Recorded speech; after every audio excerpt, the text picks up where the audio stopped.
शेर कैसे बना मां दुर्गा का वाहन। शेर के मां दुर्गा का वाहन बनने की कहानी तब शुरू होती है जब देवी पार्वती घोर तपस्या करके भगवान शिव को पति के रूप में पाने की कोशिश कर रही थीं। सालों तक तप करने के बाद माता पार्वती को भोले भंडारी अपनी पत्नी के रूप में अपना लेते हैं। इसी बीच तपस्या की वजह से मां पार्वती का रंग काफी काला पड़ गया था। एक दिन ऐसे ही बातचीत के दौरान भगवान शिव मां पार्वती को काली कह देते हैं। यह बात उन्हें पसंद नहीं आती। वो नाराज होकर दोबारा तप करने के लिए चली जाती हैं। एक दिन बाद घूमते घूमते एक शेर घोर तप कर रही मां पार्वती के पास पहुंचा। उन्हें खाने की इच्छा से वो वहां घूमता रहा। मां को तप में लीन देखकर शेर भी वहीं इंतजार करता रहा।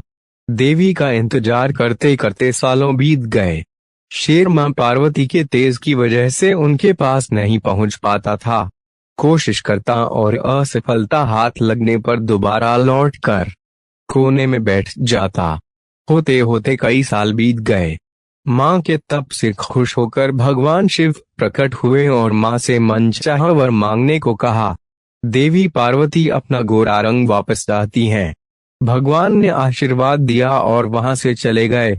वरदान मिलते ही मां पार्वती नहाने के लिए चली गईं।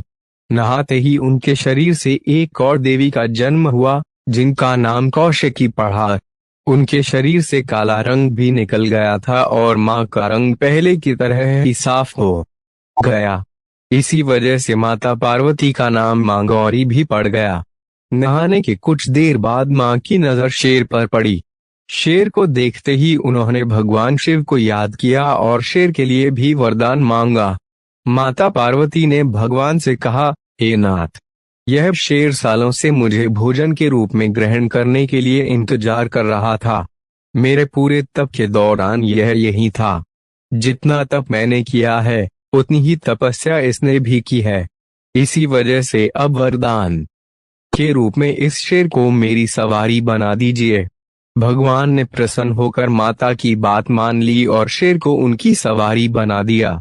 आशीर्वाद मिलने के बाद माता शेर पर सवार हो गईं और तभी से उनका नाम मां शेरावाली और दुर्गा पड़ गया।